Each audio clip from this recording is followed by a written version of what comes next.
여러분, 지금 우리는 한 번도 가보지 못한 길 위에 서 있습니다. 2026년 3월, 이란 전쟁의 전운이 고조되고 호르무즈 해협의 위기가 현실화되면서 유가는 배럴당 $100를 돌파했습니다. 코스피는 단숨에 12%가 급락했고 스태그플레이션의 공포가 우리 눈앞에 닥쳤습니다. 특히 은퇴를 앞두거나 이미 은퇴하신 중장년층 여러분, 평생 일궈온 자산이 흔들리는 소리가 들리지 않으십니까? 부동산의 자산의 75.8%가 묶여 당장 쓸 현금이 없는 에셋리치, 캐시푸어의 비극이 우리를 덮치고 있습니다. 하지만 걱정만 하고 있을 시간은 없습니다. 오늘 이 영상은 2026년 거시경제의 대격변 속에서 여러분의 자산을 지키고 매달 350만 원의 현금이 꼬박꼬박 들어오는 무적의 은퇴 파이프라인을 구축하는 설계도를 공개합니다. 우리가 마주한 2026년의 경제 지도는 이전과는 완전히 다른 모습을 하고 있습니다. 단순히 주식이 오르냐 내리냐의 문제를 넘어 우리의 생존을 결정지을 거대한 거시경제의 대전환이 시작되었기 때문입니다. 중장년층 투자자들에게 지금 가장 필요한 것은 막연한 희망이 아니라 숫자로 증명된 정교한 데이터와 흔들리지 않는 포트폴리오입니다. 글로벌 공급망이 재편되고 전쟁의 위협이 실물 경제를 위협하는 지금, 여러분의 자산을 안전하게 지키고 나아가 증식시킬 수 있는 구체적인 로드맵을 이 한 권의 보고서에 담았습니다.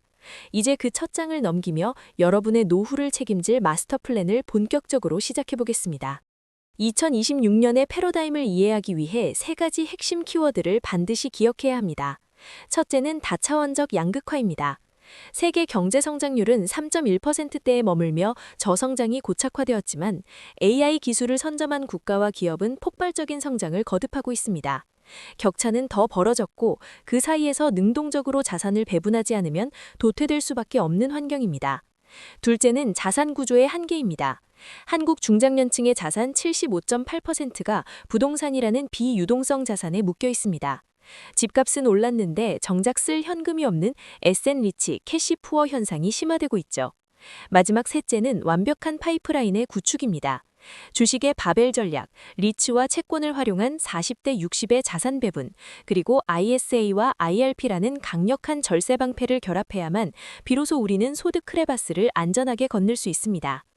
글로벌 경제의 지표를 조금 더 세밀하게 들여다볼까요? 전 세계적인 저성장 기조는 이제 상수가 되었습니다. 팬데믹 이전 3.4%였던 잠재 성장률이 3.1%로 낮아진 것은 세계 경제의 기초 체력이 약해졌음을 의미합니다. 특히 주목할 점은 미국과 중국의 디커플링입니다.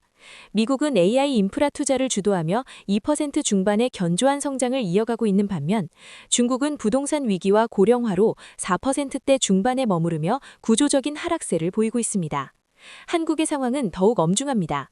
반도체 수출은 견조하지만 1,350원의 고환율이 일상이 되었고 내수 부진은 장기화되고 있습니다. 성장의 기회는 수출 주도형 기술주에 있지만 리스크는 우리 안의 내수와 가계부채에 있다는 점을 명심하고 포트폴리오의 무게중심을 글로벌 시장과 기술 혁신으로 옮겨야 합니다. 2026년 3월부터 이어진 시장의 충격은 우리에게 시사하는 바가 큽니다. 3월 초 미국 무역법 301조 조사가 시작되면서 글로벌 공급망은 다시 한번 요동치기 시작했습니다. 여기에 4월 초 이란 전쟁의 가시화는 불에 기름을 부은 격이 되었죠. 국제 유가가 배럴당 $100를 돌파하며 에너지 가격이 치솟았고 이는 곧바로 스태그플레이션 공포로 이어졌습니다. 호르무즈 해협의 봉쇄 위기는 물류비를 30% 이상 폭등시켰습니다. 이런 전례 없는 위기 상황에서 우리는 어떻게 대응해야 할까요? 우선 포트폴리오에서 미국 내 생산 기지를 확보한 기업의 비중을 높여야 합니다. 공급망 리스크에서 자유로운 기업들이 결국 승자가 될 것이기 때문입니다. 또한 에너지, 방산 등과 같은 방어적 섹터로의 빠른 전환이 필요하며 변동성이 잦아들 때까지 현금 비중을 늘려 기회를 엿보는 인내심이 필요합니다. 대한민국 중장년층의 가장 아픈 곳을 짚어보겠습니다. 바로 자산의 불균형입니다. 통계에 따르면 우리 세대의 자산 중 부동산 비중은 무려 75.8%에 달합니다. 겉으로 보기엔 수억, 수십억의 자산가지만 실제 매달 통장에 찍히는 현금 흐름은 턱없이 부족합니다. 더 심각한 것은 은퇴 연령의 미스매치입니다. 실제 은퇴 연령은 46살인데 우리가 바라는 희망 은퇴는 65살입니다. 이 9년이라는 소득 크레바스 기간 동안 부동산만 붙들고 있다가는 노후 빈곤의 늪에 빠지기 십상입니다. 우리의 목표는 단 하나입니다. 월 350만 원의 현금 흐름을 만드는 것입니다. 부동산 가격 상승에만 기대던 과거의 투자 습관을 과감히 버리고 이제는 자산을 유동화하여 매월 월급처럼 나오는 금융 파이프라인으로 전격 교체해야 할 시점입니다. 위기에 강한 포트폴리오는 어떻게 구성해야 할까요? 정답은 바벨 전략에 있습니다. 양쪽에 무거운 추를 매단 바벨처럼 극단적인 성장을 추구하는 자산과 철저하게 방어적인 자산을 동시에 보유하는 전략입니다. 공격의 축에는 피지컬 AI와 전력 인프라를 두십시오. AI 혁명은 이제 소프트웨어를 넘어 하드웨어와 전력 인프라의 슈퍼사이클로 진입했습니다. 삼성전자, SK하이닉스, 효성중공업 같은 기업들이 그 중심에 있습니다. 반대편 방어의 축에는 지정학적 위기에서 가치가 급상승하는 방산주, 금리 인하에 직접적인 수혜를 받는 바이오, 그리고 탄탄한 배당을 보장하는 금융주를 배치해야 합니다. 이렇게 양극단의 자산을 균형 있게 보유할 때 시장의 어떤 폭풍우 속에서도 여러분의 자산은 흔들리지 않고 중심을 잡을 수 있습니다. 2026년 한국 시장에서 우리가 주목해야 할 K 프리미엄 섹터는 크게 4가지 영역으로 나뉩니다. 첫째는 성과 주도형입니다. 반도체, 방산, 조선처럼 글로벌 경쟁력이 확실하고 이익이 숫자로 증명되는 분야입니다. 둘째는 정책 수혜형입니다. 정부의 기업 가치 제고 정책, 즉 밸류업 프로그램에 직접적 혜택을 받는 은행과 지주사들입니다. 이들은 강력한 하방 경직성을 제공합니다. 셋째는 구조적 반등형입니다. 가격과 물량이 동시에 회복되는 사이클에 진입한 2차 전지와 ESS 분야가 여기에 속합니다. 마지막 넷째는 유동성 장세형입니다. 금리 인하가 본격화되면 가장 먼저 반응할 바이오와 헬스케어 섹터입니다. 이 4가지 매트릭스를 기반으로 포트폴리오를 구성하면 성장과 안정이라는 2마리 토끼를 모두 잡을 수 있습니다. 매달 꼬박꼬박 월급을 만들어줄 첫 번째 엔진은 바로 K리츠입니다. 금리가 하락 안정화되는 시기, 리츠는 가장 매력적인 자산입니다. 자금 조달 비용은 줄어들고 배당 수익률은 상대적으로 높아지기 때문입니다. 특히 단순한 오피스 빌딩을 넘어 데이터 센터나 스마트 물류센터 같은 미래형 자산으로 포트폴리오를 빠르게 교체하는 우량 리츠에 주목해야 합니다. 현재 예상되는 리츠의 평균 수익률은 약 7.6% 수준입니다. 하지만 주의할 점도 있습니다. 10% 이상의 비정상적으로 높은 배당을 제시하는 종목 중에는 기초자산의 업황이 불안정한 경우가 많습니다. 특히 여행이나 렌터카 기반의 리츠는 변동성에 취약하므로 피해야 하며 정부의 배당 소득 분리과세 정책 변화를 항상 주시하며 대응해야 합니다. 자산 배분의 정석이 바뀌고 있습니다. 과거에는 주식 60, 채권 40의 비중이 정답이었다면 2026년에는 주식 40, 채권 60의 벤가드 모델을 권장합니다. 이제는 자본 차익보다 안정적이고 예측 가능한 이자 수익이 은퇴 자산의 핵심이기 때문입니다. 자산의 15에서 20%는 변동성이 낮은 국내 국고채, 10에서 15%는 오량 회사채에 배분하여 기초 체력을 다지십시오. 여기에 환율 변동성을 해지해줄 달러 ETF와 지정학적 위기 시 최후의 보루가 될 금, 골드를 5% 내외로 포함하는 것이 좋습니다.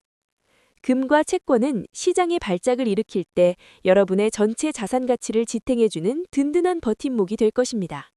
투자의 성과는 얼마를 버느냐보다 얼마를 지키느냐에서 결정됩니다. 2026년 강화된 세제 혜택을 활용한 절세 방패 구축은 선택이 아닌 필수입니다. 먼저 ISA, 개인 종합 자산관리 계좌는 고배당 ETF나 국내 리츠를 운용하기에 최적의 계좌입니다.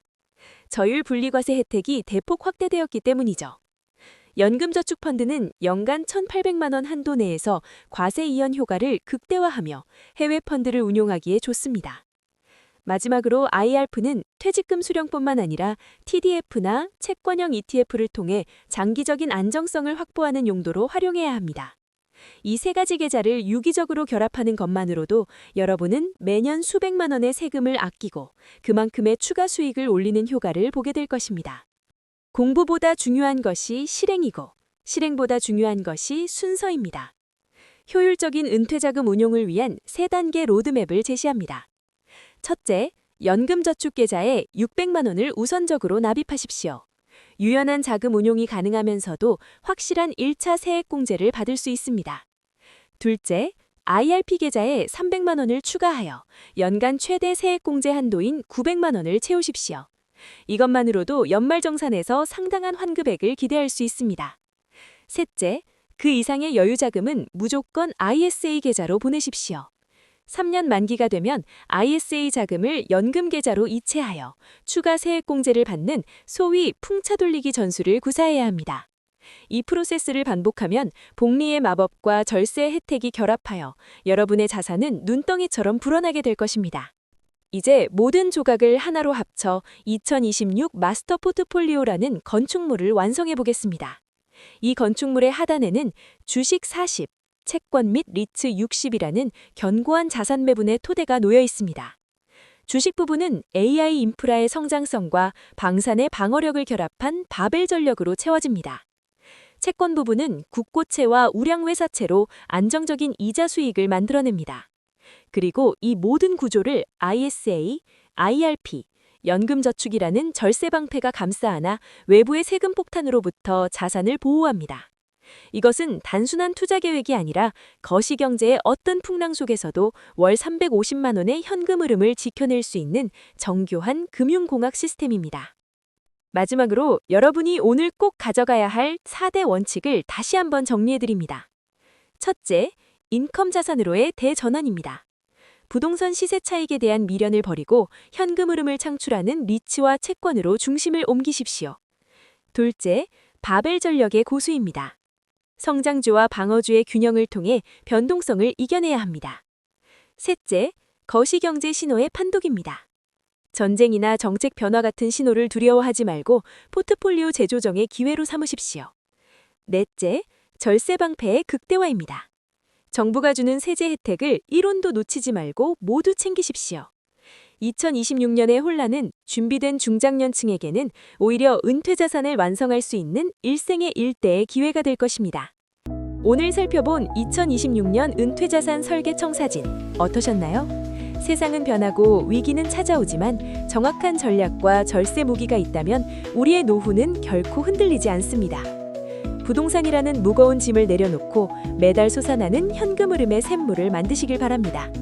여러분의 성공적인 은퇴와 평안한 노후를 진심으로 응원합니다. 오늘 내용이 도움되셨다면 구독과 좋아요 부탁드립니다.